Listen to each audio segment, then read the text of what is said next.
This committee will come to order, and today the committee is going to review our export controls and review our foreign investment review process. Both are critical to protecting our national security and, of course, protecting our economic edge. The United States, as we all know, is the world's largest exporter of goods and services, and our trade relationships, as well as our leadership in science and in engineering and in manufacturing, support between them tens of millions of good-paying American jobs. Alarmingly, our competitive edge is increasingly under attack by policies from China and Russia and from others that seek to obtain advanced technologies and intellectual property by hook or by crook. As some may recall, in 2011, this committee held a hearing on China's indigenous innovation policy. And at that time, I noted the Chinese government has been turning up the pressure on U.S. and other foreign businesses to share sensitive technology with Chinese state-owned enterprises as the cost of selling in the Chinese market. This is especially true today. Making matters worse, our outdated regulatory safeguards have potential gaps. Those gaps could permit transfers to potential adversaries of the know-how essential to sensitive emerging technologies like artificial intelligence as well as robotics. In this global economy, turning inward is not the solution to these challenges, but we also cannot allow others to cheat U.S. employers or, worse, use our sensitive technology to undermine our own national security. And that's why Ranking Member Engel and I have introduced the Export Control Reform Act of 2018, which would repeal the expired and Cold War-era Export Administration Act of 1979. We would replace it with a modern statutory authority to regulate dual-use items. Under our approach, we would modernize U.S. export control laws and regulations, and they will continue to have broad authority governing the transfer of less sensitive military and dual-use items and technology to foreign persons, whether that transfer takes place abroad or here in the United States. As governments from Beijing and others pursue their hard-edge strategies to acquire advanced technologies from the U.S. and from our allies, our bill utilizes unilateral controls where necessary, and it also will improve coordination with allies to strengthen export controls and inward investment security. Meanwhile, the Committee on Foreign Investment in the United States, and that's CFIUS, would continue to review certain covered transactions. Those are defined as the acquisition or control by foreign persons over a U.S. business. The vast majority of these investments are productive and should be welcomed. Modernized U.S. export controls and appropriately crafted CFIUS reforms are complementary responses to the challenges we face. Together, they should improve the ability of the U.S. to remain a leader in innovation and to strengthen the industrial base and to protect the technologies essential to national security. Our goal is an efficient regulatory system that promotes both our national security and our economic prosperity. And we have with us today 3 practitioners in the field, each with long experience in the CFIUS process and with U.S. export controls, and we hope their testimony today will provide the committee with insights into how to proceed on these important and challenging issues. And I will turn to the Democratic side in case we have any members who would like to make an opening statement, and if they would, otherwise we'll go to the witnesses. Well, I don't have any statement. Thank you very much, sir. Thank you for being here. And so this morning, the distinguished panel includes Mr. Mancuso. He is a partner, Mario is a partner at Kirkland & Ellis, and previously he served as the Undersecretary of Commerce for Industry and Security and as the Deputy Assistant Secretary of Defense for Special Operations and Combating Terrorism. We have Ambassador Alan Larson.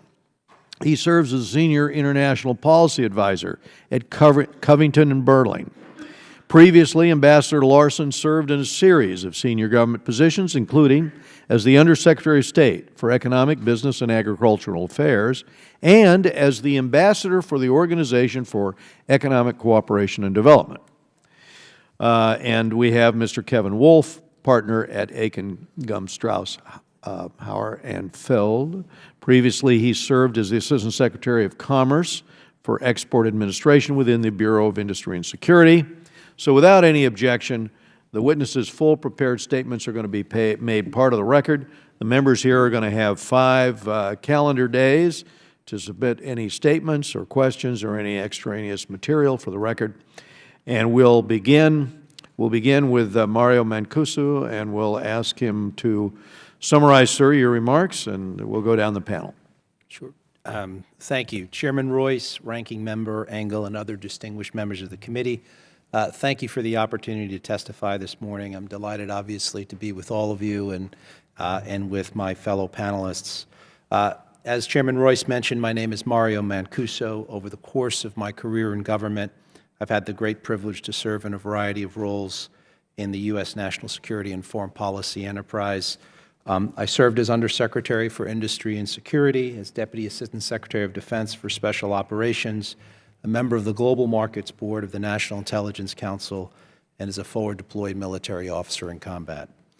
In these roles, I learned a great deal about how U.S. national security is conceived, debated, and articulated in the interagency, how statecraft is actually operationalized, and how U.S. national security are advanced on the ground.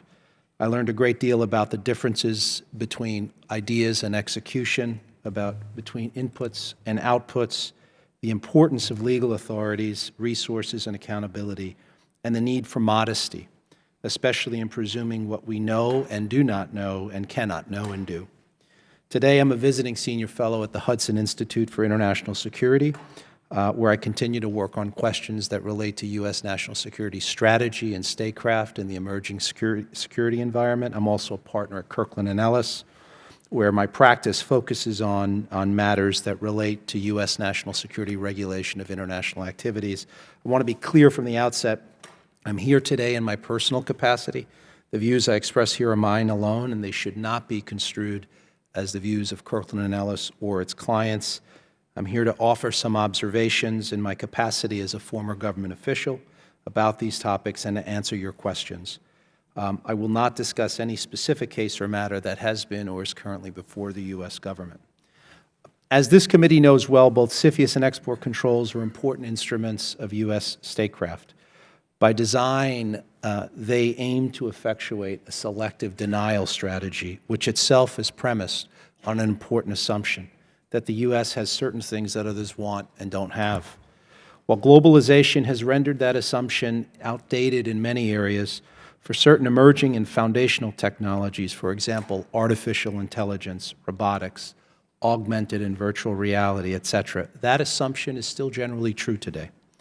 On the other hand, while globalization has diminished our lead in certain technology areas, it has also been central to our economic and, by extension, our national security success. One need only look at U.S. overmatch advantages in nuclear and electronics-enabled capabilities at critical junctures in our history to see how economic scale and technological superiority worked hand in hand in service of our global preeminence. In this connection, as this committee considers the contribution of CFIUS and export controls to U.S. national security, I would invite the committee to keep in mind 2 questions which may help frame the discussion. First, at this time in our history, what's the optimal balance to strike, for the U.S. to strike, between economic openness and restrictiveness in order for our country to secure the most important advantages of openness while mitigating its greatest risks? Second, whether in light of that equilibrium, CFIUS and the current export control regime is, by virtue of its resources and authorities, properly configured to effectively implement and maintain this balance. In the interest of facilitating this, I'll just offer some observations. I won't offer all of them. All of them will be in my written testimony, but just a few to start things off here. First, foreign direct investment, FDI, is critical to U.S. economic vitality. The collective economic strength and vitality of our economy, to which FDI clearly contributes, helps resource our investments in national defense and extends our soft power reach around the world. While the U.S. remains a preferred global destination for FDI, our global share of FDI has declined in recent years. Because of its many benefits, this should be concerning to U.S. policymakers, including U.S. national security policymakers. Indeed, nations today must compete for foreign direct investment. A failure to consistently attract benign FDI into the U.S. would present a long-term systemic national security risk to the United States. But while FDI is generally good, certain transactions do, in fact, present transaction-specific national security risks. The policy question to consider, therefore, is not how to balance economic and national security interests, but how to balance systemic and transaction-specific national security risks. In recent years, strategic competition between the U.S. and China has increased across multiple domains: economic, political, diplomatic, and military. And there is no reason to believe that that competition will abate in coming years. China is actively pursuing a well-resourced, coordinated science and technology strategy that seeks to bolster indigenous Chinese innovation and to position China to be the world's technology leader. A number of pillars of this strategy, as Chairman Royce rightly pointed out, have been described in various official Chinese government pronouncements, such as Made in China, a number of 5-year plans, and certain published technology roadmaps. If successful in its articulated form, this strategy would have important Chinese economic and social benefits. It would contribute to the U.S.-China and economic relationship, but it would also have deleterious impacts on U.S. national security. As a matter of legal authority, export controls apply to the transfer of specific or general types of technology to foreign persons generally. In other words, their reach is not limited by law to a prescribed set of commercial circumstances, for example, corporate transactions. The controls vary by technology type, end use, and end user, and are designed to advance one or more national security, foreign policy, or other goals. The system is highly complex and nuanced. As a matter of legal authority, CFIUS has legal jurisdiction over many, but not all transactions. 3 things must be true for a transaction to be a covered transaction, and thus fall within CFIUS's jurisdiction. First, the buyer or the investor has to be a foreign person, the transaction must be a controlled transaction, and the target business must be a U.S. business. All of these things are terms of art, and while CFIUS reach is broad, it is not infinite. Export controls and CFIUS have different, independently important, and complementary responsibilities. As Congress considers reforming one or both, it should focus its review primarily on gaps in resources and authorities. I will just end by saying U.S. technology leadership is essential, particularly with respect to certain emerging and foundational technologies, to long-term U.S. national security interests. To achieve this, the U.S. should pursue, and not shrink from pursuing, a whole-of-government strategy that does not rely exclusively on CFIUS and export controls, or see these areas as the exclusive vectors of national security risk, but builds strength on strength by countering illicit technology transfer, however that may occur, enhancing the U.S.'s economic competitiveness and technological superiority. Thank you again for the opportunity to be with you today and for your commitment to exploring these important issues. I look forward to the committee's questions.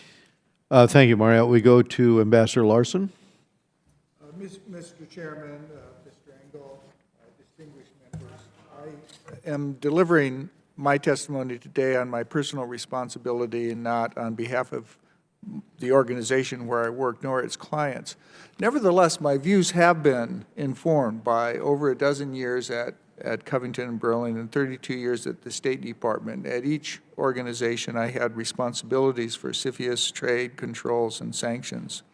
As Congress considers CFIUS reform and export control reform, including the Export Control Act. Excuse me, Alan, here's a suggestion. Just pull the microphone a little closer. The people in the back indicate they couldn't hear. There you go. Is that okay? Thank you. Ambassador, thank you. No. As Congress considers reform of CFIUS and export control reforms like the Export Control Act, we should remember that the United States benefits greatly from foreign investment and foreign trade. Foreign investment promotes economic dynamism, creates jobs, spurs innovation, and contributes to our ability to fund strong military and national security capabilities. In my view, CFIUS works best when it focuses narrowly on protecting national security.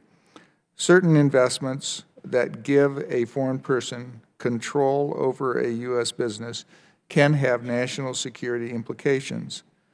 CFIUS has been effective and adaptable in addressing such national security concerns. Other broader and vague economic goals, such as economic security, in my view, should not replace national security as the standard for CFIUS. Similarly, reciprocity or concerns about another country's trade policy, while very important issues, should be addressed by other policy tools and not by CFIUS. Congress and the executive branch should regularly review, modernize, and reform CFIUS and export controls to address emerging national security risks. In the case of CFIUS, they did so in the Foreign Investment and National Security Act of 2007. During the 10 years since FINZA was enacted, however, new security challenges have emerged. Today, China has become both an economic competitor and an economic partner of the United States. In addition, China is both a strategic competitor of the United States and, at the same time, China works with the United States to promote certain shared security objectives, including on containing the threat of North Korea's nuclear weapons and fighting terrorism. U.S. policy should reflect the complexity and importance of our relationship with China. We should avoid actions that unnecessarily feed perceptions that we believe conflict between our countries is inevitable. Now, China and the United States each have strong commercial reasons to pursue leadership in critical emerging technologies, including artificial intelligence, semiconductors, and robotics, among others. Some of these technologies have both commercial applications and also national security applications. As we consider the implications of these and other technologies on national security, we should very seriously consider reform and modernization of CFIUS in tandem with reform and modernization of U.S. export control regimes, including the EAR and ITAR. CFIUS and export control regimes can and should complement each other and be consistent with one another, not overlap and not contradict each other. Each regime, in my view, should focus on its areas of core expertise. Other countries often criticize CFIUS and U.S. export controls and exaggerate their impact on legitimate commerce. My view is that the United States should do what we need to do to protect U.S. national security, notwithstanding such criticism and misunderstanding. At the same time, we should take a clear-eyed, thoughtful, and balanced approach. We should protect national security in ways that promote economic dynamism at home.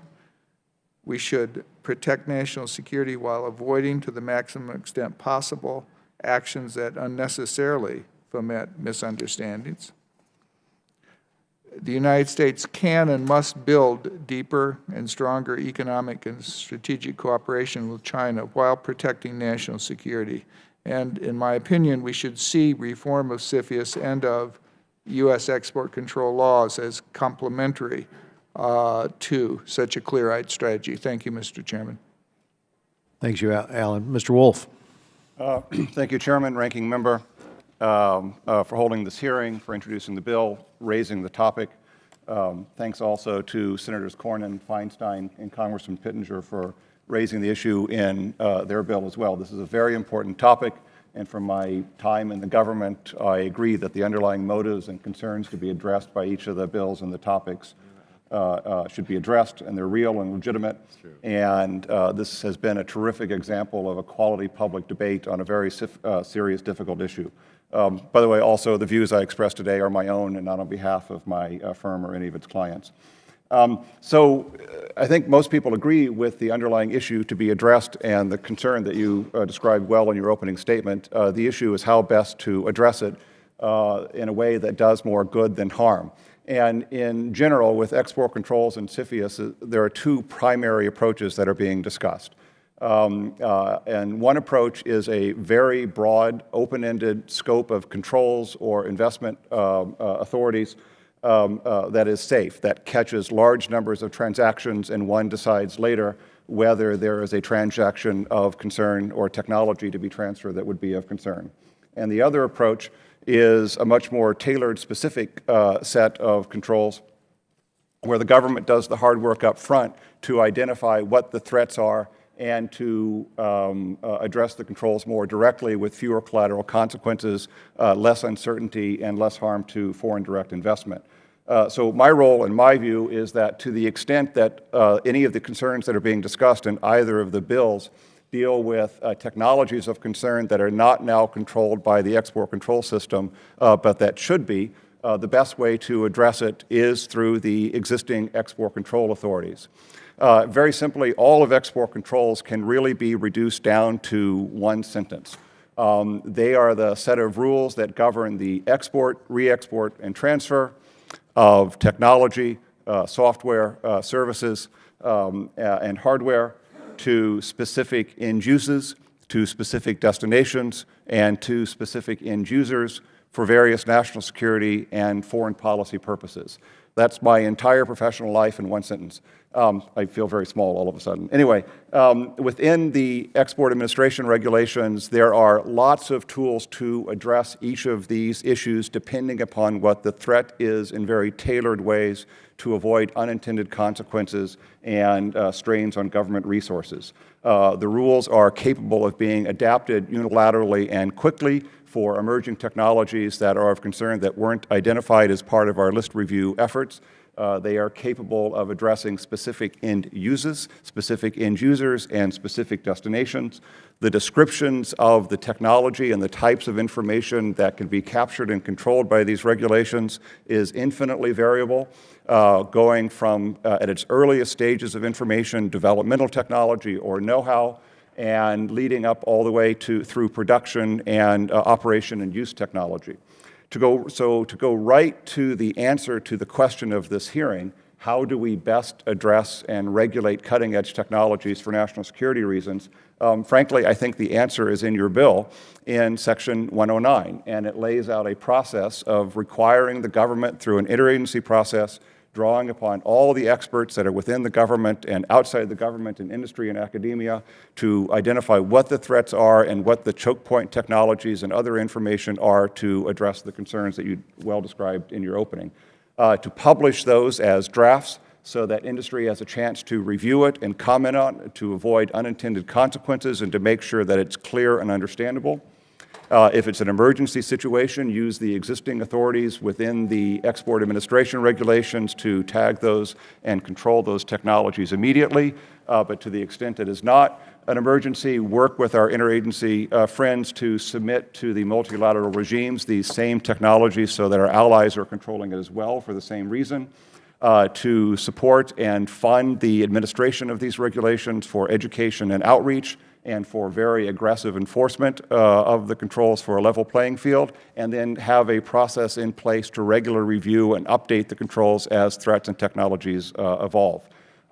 This bill, the statutory authority for this system, was last addressed 40 years ago. The world is a very different place now than it was then, and so I applaud the members in this committee for raising this topic and moving forward.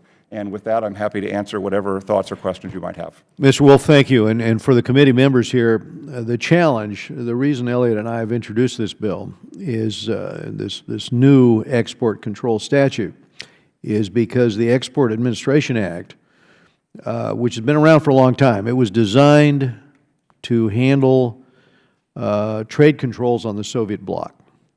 So that was before most of the members were on this committee. And it's never been comprehensively updated since then. It's been in lapse, actually, for most of the last quarter century. And as a result, what we've done is we've had to rely on emergency authorities to uphold our dual use.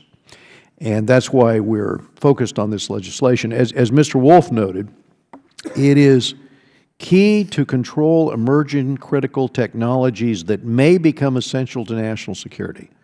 The Export Control Reform Act that we've got here before us in the committee would explicitly assign this authority to U.S. export control agencies. So I'll ask Ambassador Larson first, are you concerned at all that attempting to control emerging critical technologies primarily through an expanded CFIUS process may negatively impact U.S. innovation and indirectly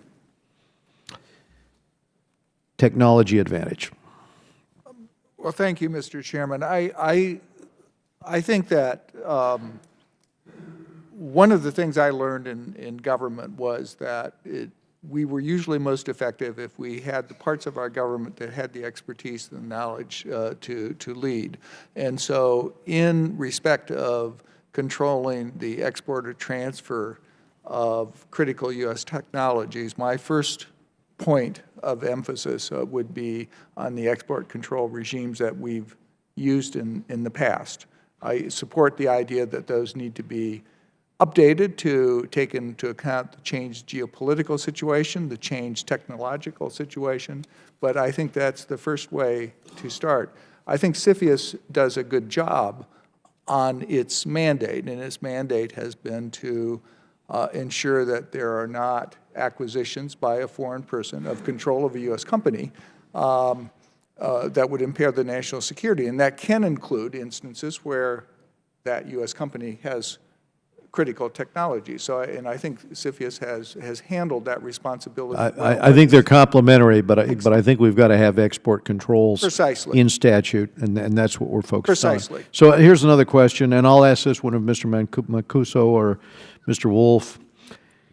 If one of the most pressing concerns driving this debate is technology transfer to China, could U.S. export controls be tailored to address this national security concern without excessively impacting trade with other countries, or without creating undue uncertainty about whether other transactions could come within the scope of CFIUS review?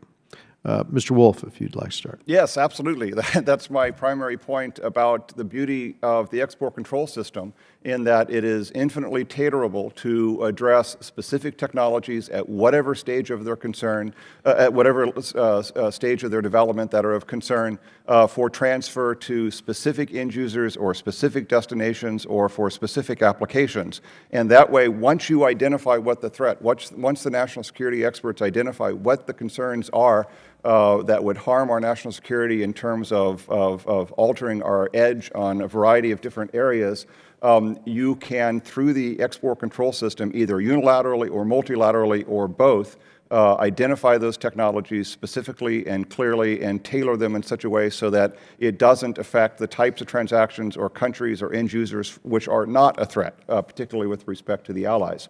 To the extent that the concern is not related to technology transfer, then the export control system may not be your best vehicle, and other tools such as the espionage rules or the IP theft rules or CFIUS for other topics should come into play. But I agree with the essence of your question completely. And Mario, do you concur? So, Chairman Royce, I do concur, but I'd like to add some additional detail because I certainly think that the export control regime has the existing authority, has built within it the capacity to be flexible and fast and all the things that Kevin mentioned. But I would point out that as a practical matter, in the execution of these responsibilities, the system operates very differently today. So, for example, even the taxonomy of creating SIFs between destination, end user, and end use kind of suggests the Cold War and 9/11 era thinking around export controls and products outside the United States. I think the fact of the matter is that for some of these emerging technologies, that transfer is occurring within the United States. So while I agree the authorities are broad enough, I'm not sure the resources are there or the practice sufficiently developed that we focus on illicit tech transfer inside the United States, because I think that's critical, and that's fundamentally different than the Cold War. One other point, Chairman Royce, if I may. The other thing that's difficult is during the Cold War, you know, our U.S., there was tremendous agreement with U.S. strategic allies about the Cold War threat. And at the time, our strategic allies were not our economic competitors. Today, they are both strategic allies, and we're thankful for them, but they also happen to compete with us globally. And so we just have to keep in mind that the context is a little different, even though the authorities are robust. Thank you, Mr. Mancuso. Here's one more question for you. So we've had 30 years time frame here. We've had a number of U.S. presidents, but they've only blocked a total of 5 CFIUS transactions, 2 of which happened under this administration here recently. So given the news yesterday about the White House stopping what would have been the largest deal in tech history, is it fair to conclude that the CFIUS process is evolving toward a stricter review process irrespective of potential legislation here by Congress? I will take that question first. I'm not going to comment on that specific transaction, but I'll just comment on the fact that 2 Yeah, I transactions— remember your caveat coming into the testimony that here. 2 transactions have been blocked in really as many years, right? Actually, now 3. Right. I think, frankly, the FIRMA bill largely, but not completely, would implement current agency practice with CFIUS. Okay. And you can quibble about whether or not CFIUS is acting beyond its current authorities, but I think it would largely implement that. But I do think the blocking of the transactions suggests that the United States government, the executive branch, is taking these issues seriously, perhaps in a blunt way, but is taking these issues more seriously. And I think that the U.S. government needs to take these issues more seriously. Thank you. And Mr. Wolf, you wanted to comment on that. So just to follow up and to repeat, the key with all of this is to spend the time and the resources and to have the creativity to identify those emerging technologies of concern that aren't normally looked at in the traditional export control system, which we're used to in terms of weapons of mass destruction or traditional military items. And for this effort to succeed and the FIRMA effort to succeed and the policy objectives in both to be achieved, that, I agree, what really needs to be spent is a lot of very clever thinking, the addition of new resources to the existing system to reach outside the box, to identify what those technologies are that are not now controlled but are emerging but should be, and to list them and regulate them to the end users and end users of concern. With respect to the CFIUS question you ask, it all goes down to the deliberate non-definition of national security. National security evolves, it changes, the legislation, either the current bill and the existing statute does not define what that means. It's up to those in charge in order to apply their discretion to what the threat is today. I believe that the CFIUS system today and before is adequately addressing those and not approving transactions that would leave unresolved national security concerns. So there can be a guide to what national security means, but trying to restrict it or identify or specifically tailor it, I don't think would be a good idea because threats and issues evolve. Thank you, Mr. Wolf. I appreciate it. Mr. Engel, Ranking Member. Thank you, Mr. Chairman. I was happy to join with you a few weeks ago in introducing the Export Control Reform Act in a bipartisan way, and to me that's been a hallmark, as we have said so many times, of the way this committee operates in a bipartisan way. Wish that more of the committees in this Congress would operate that way, but I'm very pleased that we do. I'm pleased we're following up with this hearing, which will help bring members of the committee up to date on our system for controlling the export of dual-use goods and technology, and it isn't something, obviously, we talk about a lot, but oversight of the export of dual-use items, that is, items that have both military and commercial applications, is an important part of our committee's jurisdiction. In my view, it's just as important as our work regulating the export of military items. A few decades ago, the defense sector nearly always drove the development of high-tech, which later ended up in the commercial sector, and today the opposite is often quite true. High-tech in the commercial sector is now often the precursor of advanced weapons.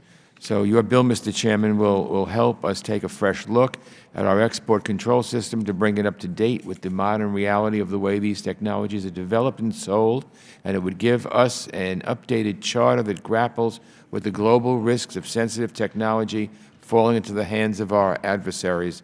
So this update is long overdue. As was mentioned, previous law was last revised in 1979 in the depths of the Cold War, and it's replete with out-of-date provisions that don't reflect national security's provisions today. It also expired in 2001, and it means the authority for granting export licenses is no longer based in statute, but relies on temporary emergency authority that is now nearly 2 decades old. Last year, some 34,000 licenses were processed for exports of sensitive technology, and if you ask me, this isn't something we ought to be doing willy-nilly. We need a sound, updated, and permanent statute, and that's why, Mr. Chairman, I was so happy and proud to join with you on this. Let me ask Mr. Wolf and Mr. Mancuso first. Each of you managed the export control system while it was under temporary emergency authority and while it was under legal challenge. So I'd like to get you on record. Would you agree that it would be better to have a sound, permanent statutory authority for the system? Absolutely, Mr. Engel, and I'd go further and say that I think the U.S.'s whole-of-government strategy should be built around export controls, not built around CFIUS. Thank you, Mr. Wolf. While the existing IEPA authority is sufficient legal authority for the existing regulations and enforcement thereunder, I'm not denying that. I agree with you that having permanent legal authority in the form of this or a similar bill is very important for a variety of reasons, and also to express the will of Congress with respect to a very different world that exists now than existed in 1979. So I agree with the point of your question.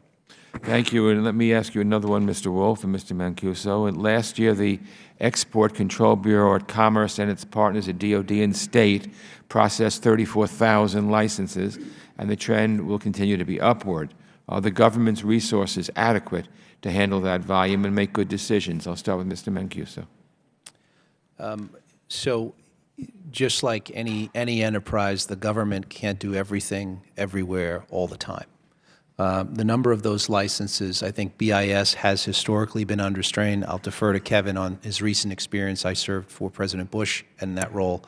But I think as a general proposition, yes, my recollection is that the Bureau needs more resources, but I don't think of resources only in terms of financial resources. I actually think injecting the Bureau of Industry and Security with additional national security acumen and additional connectivity with the rest of the government is important. I'm not suggesting that isn't there. I just think that as an agency that's embedded within a cabinet department whose principal clients, if you will, are broader commerce, I think it's imperative for that agency to remain connected with its national security and foreign policy colleagues to effectively carry out its mandate. So resources are both financial, would be important, but also in terms of enhanced capability and connectivity with the national security enterprise of the United States. Thank you. Mr. Wolf? It's great no longer being in government because I can answer your question without being limited to instructions to stick to the budget given. And it's, yes, absolutely. It's for enforcement both in the United States and outside the United States are critical, and the authorities to do it in order to keep the level playing field and to deter those who would violate the regs. for more industry education and outreach, particularly to small and medium-sized businesses, I think would be critical. And then going to the point of this hearing, more resources in terms of both money and personnel, but creative thinking to identify the types of emerging technologies that aren't traditionally part of the export control system, and working with people that aren't traditionally part of the export control world to identify those threats that are novel and not previously considered. And then with respect to resources, that then leads to what I would advocate and always wanted to do on the dual use side, which is frankly a top to bottom list review effort of everything in the very long list of controlled items to see what's there that no longer needs to be in light of evolving technologies, and going back to the emerging point, what isn't there but should be. And that just requires a substantial multi-year effort, working with industry, working with experts in the Defense Department largely and other parts of the government to figure that out, as opposed to the sort of regular process that exists today, which is adequate and good, but I think it should be a lot more robust and aggressive. Thank you. And Ambassador Lawson, I have one quick one for you. Given your experience at State, are the budget and staff cutbacks that we're seeing at State having a negative effect on the department?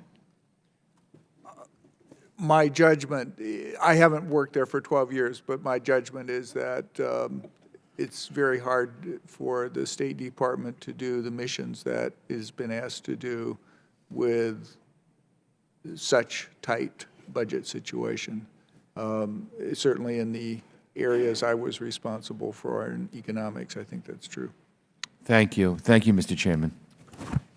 Thank you, Mr. Engel. We go to Mr. Chris Smith in New Jersey. Thank you very much, Mr. Chairman. I want to thank our witnesses for their insight and recommendations. Mr. Chairman, I'm very concerned by reports that U.S. companies are selling equipment and technology being used by the Chinese government and its ubiquitous surveillance and detention program, including the targeting of Uyghur Muslim ethnic minority persons in Western China. Some estimates suggest that something like 500,000, some put it much higher, Uyghurs are being detained in political education centers, which are really just detention centers. This is a staggering figure. Included in the crackdown are family members of Voice of America, Uyghur language broadcasters. Chinese police are gathering and storing DNA samples, fingerprints, iris scans, and blood types, and other biometric data from all Uyghurs between the ages of 12 and 65. Human Rights Watch identified a Massachusetts-based company, Thermo Fisher Scientific, as supplying the Chinese government with DNA sequencers. Other companies are providing surveillance cameras or software for facial recognition equipment. Would you say that United States law bars U.S. companies from exporting technology that aids in the crackdown of the Uyghurs?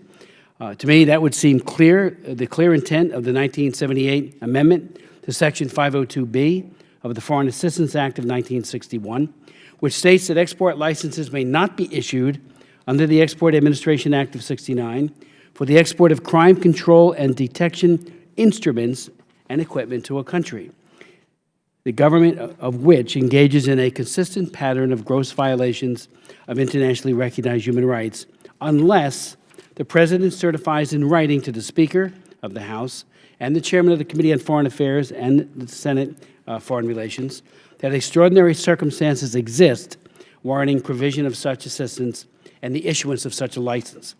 We've checked with the House Foreign Affairs Committee and Speaker's office, and neither have received waivers for the sale of detection and surveillance equipment to China. So the question again is are companies allowed to export that, especially now that we know this being used, especially against the Uyghurs? Are you aware of any companies selling equipment and technology that China is using for its massive police state surveillance efforts? And how can U.S. companies sell technology and equipment that is being used for these purposes? Is that a problem that the Commerce and the State Department are not policing this area very well? Is it a matter of negligence? Or is the problem with the law, and does that law have to be rewritten in a world where DNA sequencers, biometric data gathering, and the use of artificial intelligence for surveillance is now becoming commonplace? Ambassador. Well, Thank you, Mr. Smith. I would like to defer to the two colleagues who actually ran export controls. That's great. Sure. So most of this discussion today is about national security controls, but foreign policy controls, crime controls, which include human rights issues that you raised, are very much part of. If I can interrupt, I Yes. would always say that human rights violations, particularly on such a massive scale, absolutely rise to the level of a national security interest Okay. of the United States. Fair point, fair point. I often, but in any event, it covers both, either national security, foreign policy, human rights, however defined. And the key to the point of your question is with respect to the technology, and I don't know the facts involved, is whether the items of concern are listed on the Commerce Control List. And there are long lists of items that are controlled for crime control, CC reasons, such as fingerprint equipment and things like that, that are controlled for exactly the reasons that you just described. With respect to the facts that you're dealing with, the question would be whether they are on the list now, and if not, should they be, or if there are reasons for they're not. Again, I don't know, but that would be the question to ask and to work with BIS. And even to the extent that it's not the equipment at issue, but the act of the foreign parties that are of national security or foreign policy concern, then BIS and the EAR have the authority to list particular entities, which could result in the prohibition on the export of any items, coffee cups, biometric equipment, et cetera, for the sake of exerting pressure on companies outside the U.S. or entities from engaging in bad acts. And that's called the entity list process, and it's a tool that BIS has to address issues such as along the lines of you described, to the extent that listing the equipment for control would not achieve the objectives sought. Thank you. Congressman Smith, my experience at BIS has been, somewhat dated, but I'll answer your question. The authority exists to stop those kinds of items. In the last decade, of course, the technology, I believe in this area in particular, has really developed. But during my time at BIS, we took this very seriously. Some of those items we, in fact, interdicted. But some of these items were essentially dual use, so we did not. But I agree with the premise of your question, which is that this is an area that the export control regime should look at and consider against U.S. policy objectives. So the legal authority is there, and it's a policy question about whether it's done on any given basis. Thank you so much. Thank you. Thank you, Mr. Chair. Thank you, Mr. Brad Sherman of California. As others have noticed, we're operating for the last quarter century under an expired dual-use export statute, the Export Administration Act. Its regulations are kept in force under IEPA. This is not regular order. This is not the rule of law as it is supposed to be carried out. It has worked, more or less. This is a critical area of jurisdiction for this committee, and we've allowed the executive branch to run the policy. That's why we've got to change that, of course, so that's why I commend Chairman Royce and Ranking Member Engel for introducing 5054, it's H.R. 5054, to update the statute in this area. This is not the first attempt. There have been many attempts over the years. About a decade ago, we faced a bit of a crisis because DTTC in the State Department was taking many, many months and to process applications, and was tens of thousands of applications were languishing. Pressure by this committee and the subcommittee that the chairman chaired, and then I chaired, and then he chaired again, at least pushed the administration to solve that problem. The major effect of legislation in this area was to move satellites from the munitions list back to onto the commerce list. There are many who believe that the maximum national security can be achieved by putting the maximum controls on the maximum number of items. This may not be the case. When we don't export goods, we weaken our industrial base, setting back the money that's available to develop the weapons and technologies of the future. When we don't sell something, the buyer goes somewhere else and strengthens the industrial base of a country willing to sell to them, and perhaps willing to sell to an even worse country. So I've been a proponent of having a taller fence around a smaller field, and that is to figure out what we're going to control and control it very well. I should point out that China blames our technology controls for the enormous trade deficit. That is just their attempt to lie about the real reasons for the enormous trade deficit. Let's see. One area I'd like to address to the witnesses, believe it or not, I have a question in here, which is new for me, is should we make the decisions based, especially at the Commerce Committee, well, does Commerce look at the impacts that the technology transfer will have, not just on the narrow security issue of whether that particular item will be misused in a way that hurts our security, but from an employment standpoint, from an industrial base standpoint, do we take a look at how the transfer of that technology will lead to the outsourcing of whole areas of production? So, Ambassador, I'll start with you.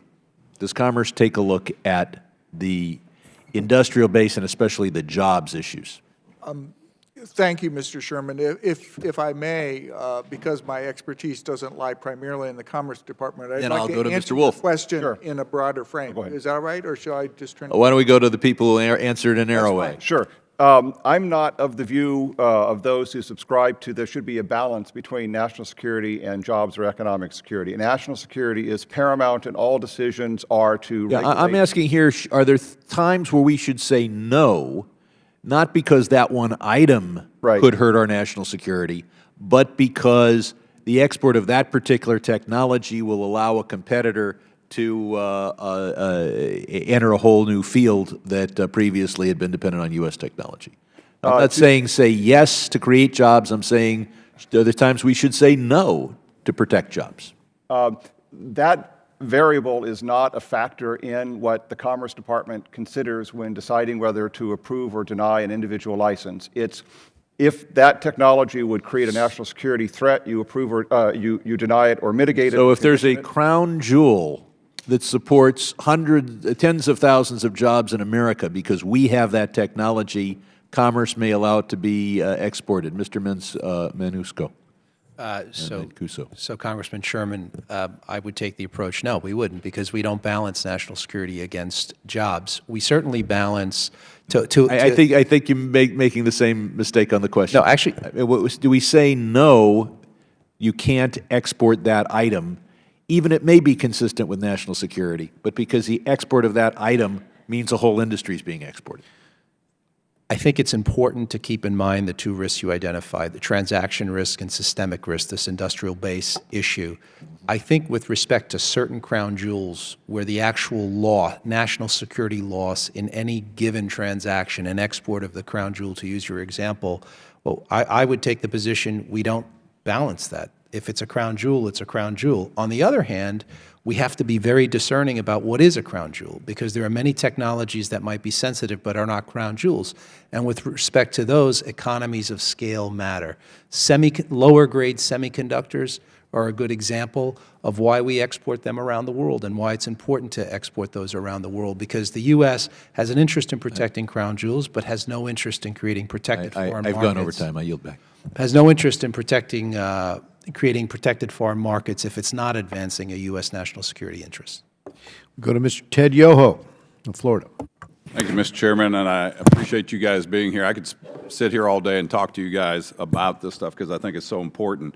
Mr. Mancuso, you brought up U.S. government should build its policies around export controls, not CFIUS. Did I hear that right? Yes, and what I meant by that, Congressman, is that export controls is a big piece. Obviously, CFIUS plays a very important role, but we have to think of That's what I want to. complementary. They can't be They can't be separate. It's not and/or. It's got to be both. together. You know, we were talking about intellectual properties, and we just came back from a trip to Thailand, and they were talking about the Special 301 report on IPRs and how Thailand's on the watch list, but they're doing the things necessary to make sure that they protect our IPRs of our entrepreneurs. We're talking about intellectual property, and it seems to rotate more around national security interests or the Broadcom, Qualcomm deal that the President stepped in.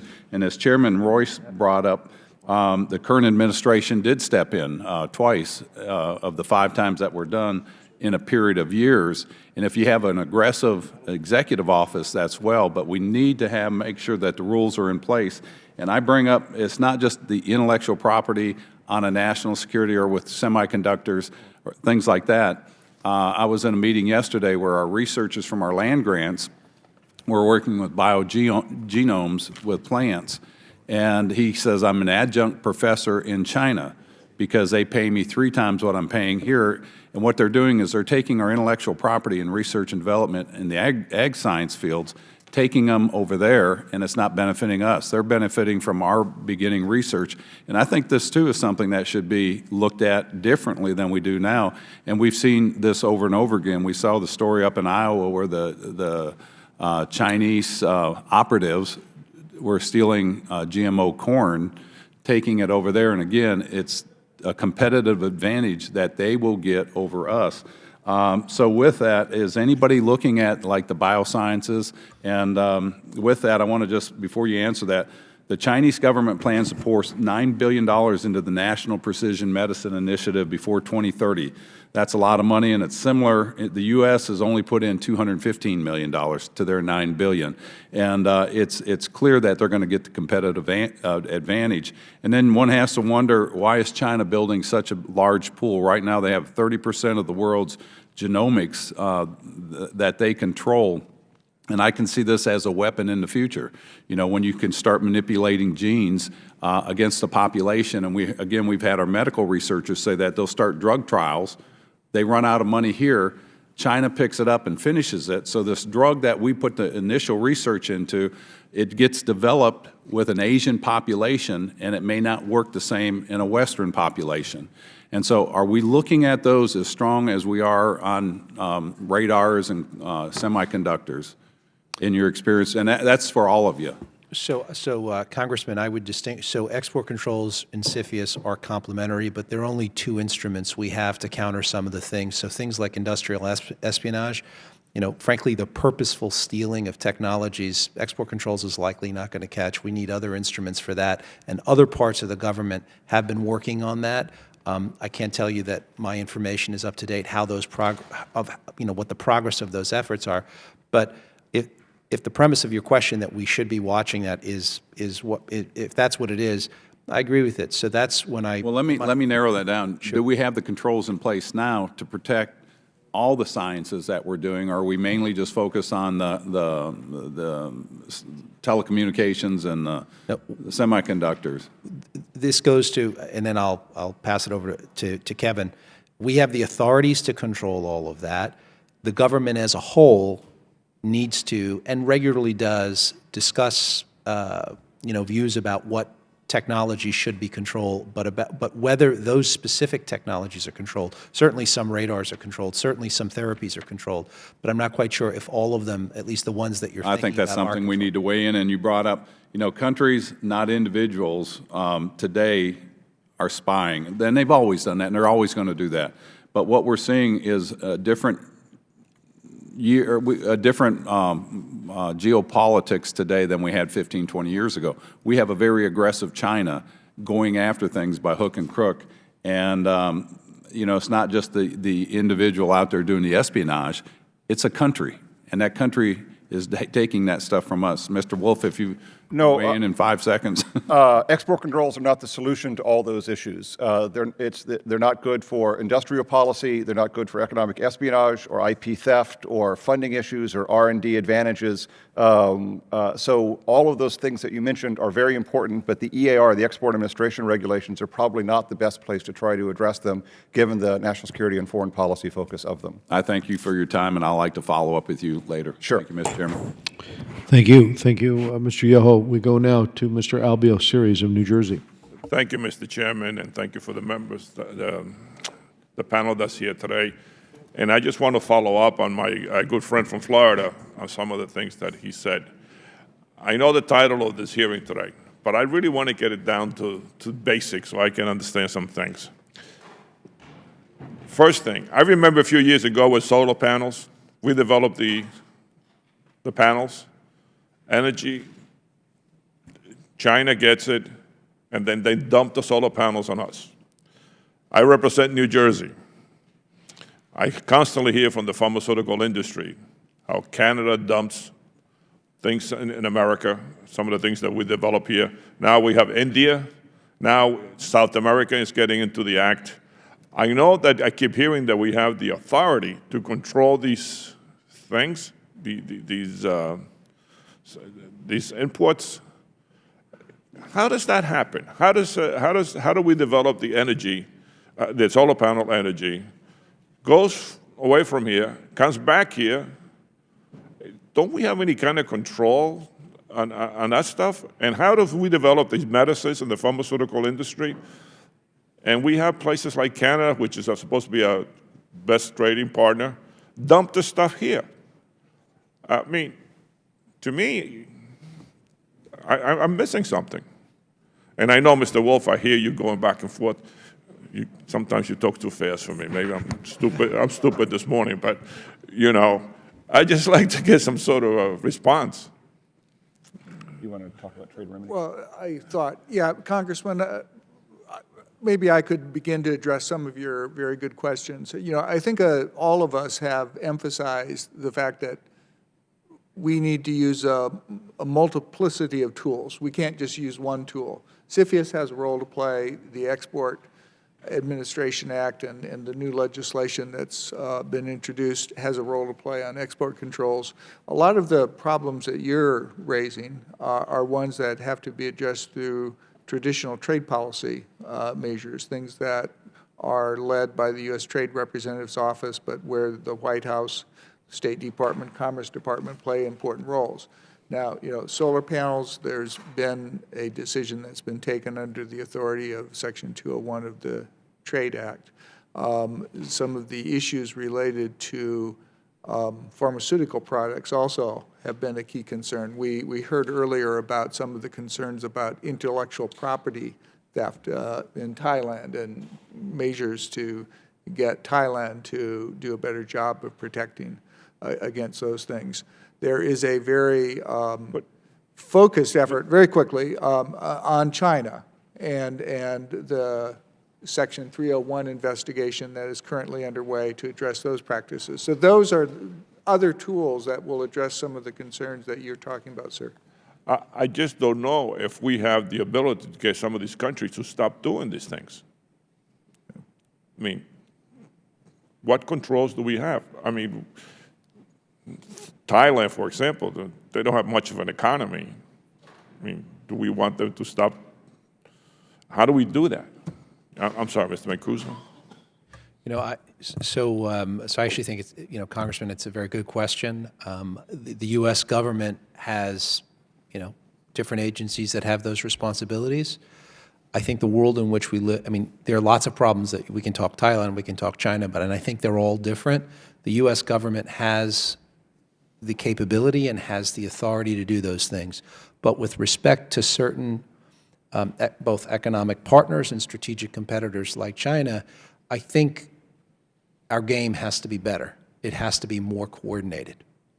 And so it's a legitimate question for Congress to ask in a specific way, vis-a-vis this threat, are we configured, are we resourced to address this threat?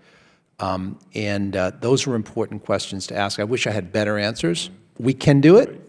I'm not sure we're doing it well against the numbers, the various threats that we're Can somebody address the pharmaceutical industry? Because that is very important to my state.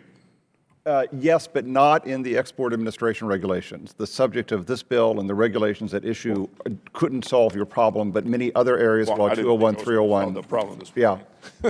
No, I mean, it's a legitimate issue, but it's not the subject or capable of being addressed by the Export Administration regulations, which are focused on more traditional national security and foreign policy issues of a threat, as opposed to the economic considerations at issue behind your question.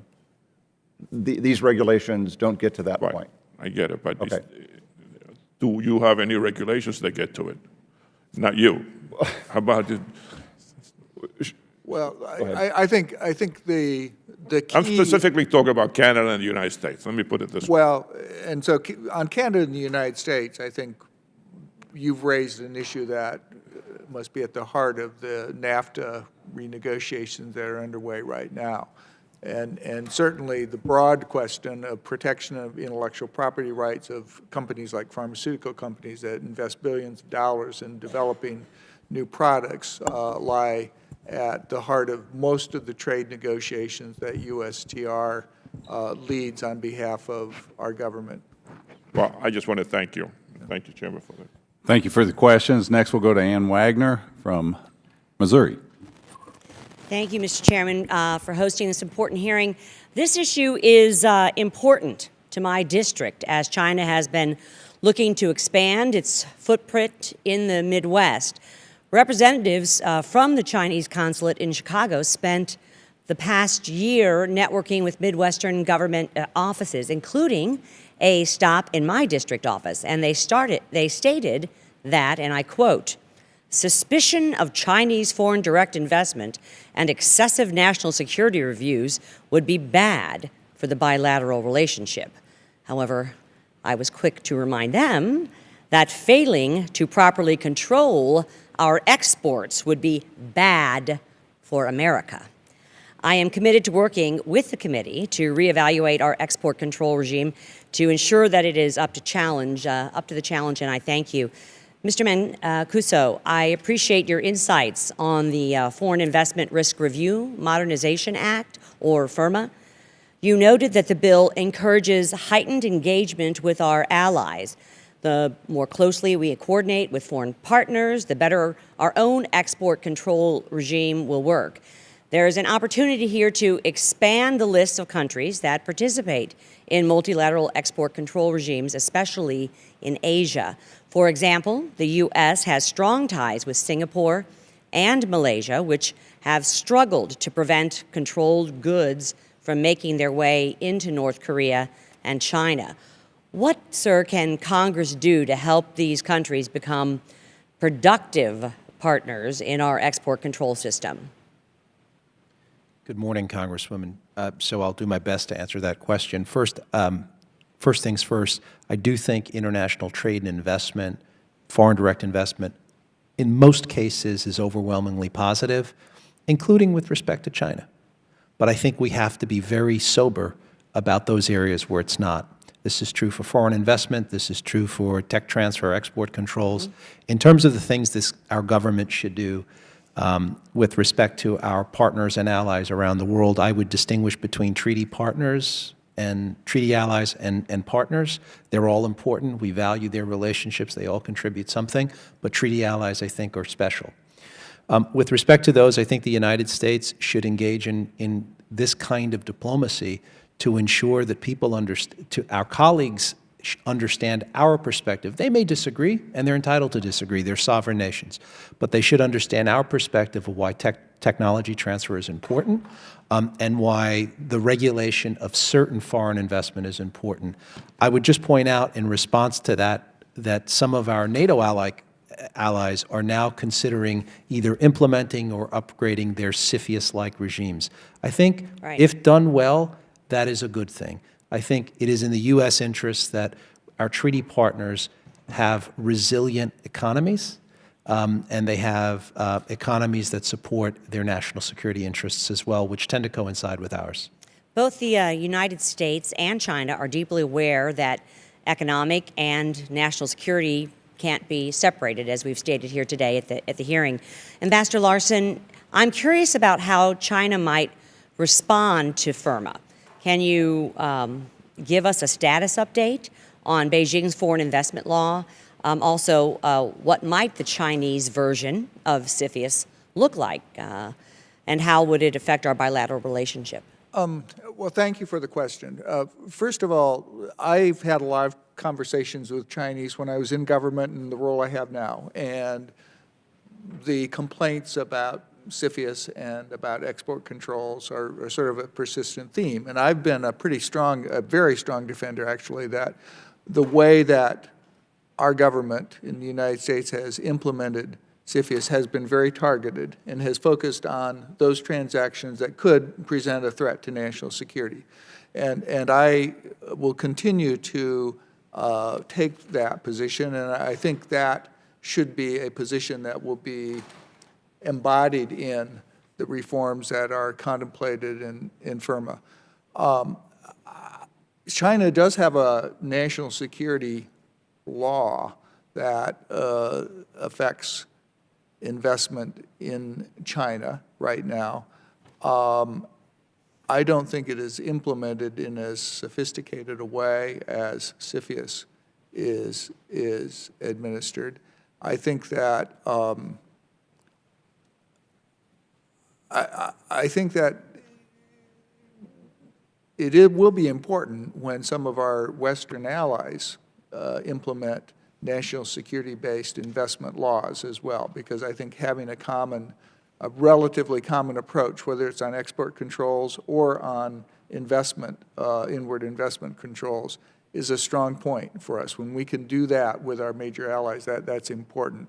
I think we're just going to have a very candid set of conversations with China that start from the point that we understand that two-way investment is good for both of our economies. We understand that we do depend on each other's economies, but we will take the steps that we need to take to ensure that investment is not permitted or acquisitions are not permitted that impair our national security. So I think it's a time where very candid conversations with China on the nature of our economic relationship, trade and investment, are going to be required to work out the problems that we have in the relationship. Thank you very much. My time has expired, Mr. Chairman. I will submit the rest of my questions for the record. Thank you. I thank the gentlelady. Tom Garrett of Virginia. Thank you, Mr. Chairman, and I would tip my hat in his absence to Senator Cornyn for working on this important legislation and to the chairman and ranking member of this committee. And I would point to a quote from someone I don't quote that often, Vladimir Lenin, who said, "We will hang the capitalists with the rope that they sell us." And I would submit that anecdotally, as a young Army officer,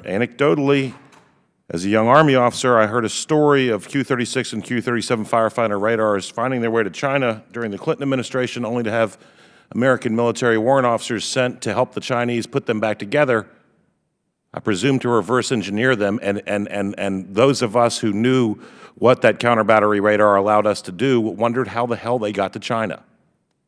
Now, it's anecdotal, it's hearsay, as I would say in a later career, but I know this stuff happens. It blows my mind.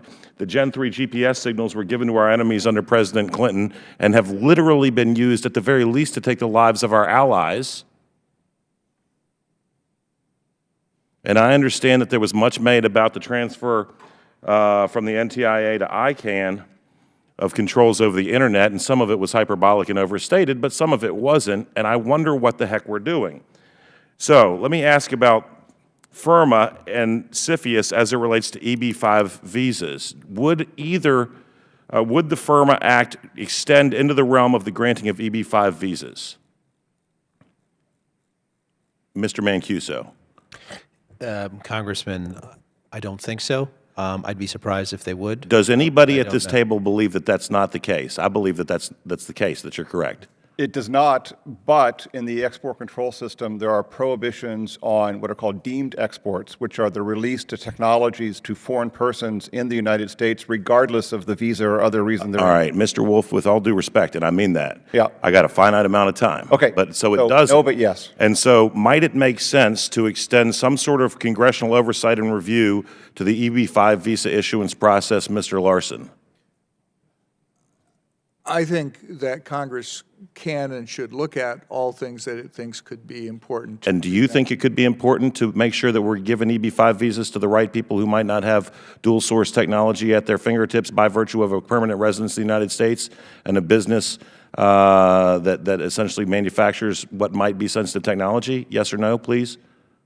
If I were in the State Department, I would not want to give a visa to someone that was coming to the United States for the purpose of stealing technology. So when the Washington Post, noted conservative-leaning paper, right, that's tongue-in-cheek, says that Virginia Governor Terry McAuliffe garnered special privilege in receiving EB-5 visas through the Department of Homeland Security under the Obama administration, we know that he lined his pockets, and we know that Green Tech Automotive is now defunct and that the taxpayers of the state of Mississippi have lost millions of dollars. But to the extent that things like lithium-ion batteries, which is undergirded by the Chinese monopolization of the global cobalt markets, et cetera, can have dual uses, would not selling citizenship or permanent residence to the United States potentially compromise technology that might be that proverbial rope that Lenin says they will buy from us to use to hang us, Mr. Mancuso? The answer is that's, let me answer this differently. I don't think we should, I think citizenship is special. Citizenship goes to how you feel about your country and your commitment to your country. This is an existing program. I think it's certainly something that this Congress could look at as part of a broader view of how we think about the U.S.'s engagement with the rest of the world. Again, sincerely, thank you all for being here. I intend absolutely no disrespect. I have a finite amount of time. EB-5 visas grant not citizenship but permanent residence under green card status for people who invest $500,000 in undeveloped areas or $1 million in developed areas of the United States to engage in the discourse of commerce. However, in 2014, I believe we granted just over 10,000 EB-5 visas. I'm not that good at math, but 85% of them, or north of 8,500, were to Chinese nationals to engage in commerce on American soil, wherein I would presume they would have lower barriers to entry as it related to obtaining technology that might have dual uses. Mr. Wolf, you're nodding. Yes, I agree you have a legitimate issue with that exact point for that reason. Just because they become a citizen through that process, that their motives with respect to acquisition of dual-use technology should be part of the process. And so that's something that you gentlemen would concur, and again, I'm out of time, but I'm going to ask real quickly, Mr. Chair, that we might ought to review as well in conjunction with CFIUS and the actual sending overseas of technology itself. Absolutely. Thank you. Thank you, Mr. Chairman. Thank you very much, Tom. Let me just conclude our hearing here by thanking all three of our members of this panel for coming and testifying, and also for giving us your insights on the pending legislation. And if none of you would mind, we'll, of course, have some additional questions as we move forward. So thank you very much, and we stand adjourned. Thank you. Yeah. I was totally not trying to be rude to you guys. Bye. It does. Okay. Good. Hope we can move this bill. Thank you, Mr. Chairman. I think we can. Yeah. I don't see any opposition to it. Mr. Garrett's issue is a judiciary. Yeah, thank you, Mr. Chairman. To your right. Yeah. Mario, thank you. Thanks a lot. Look, I appreciate your time here, and any thoughts that you have, you could share them with James.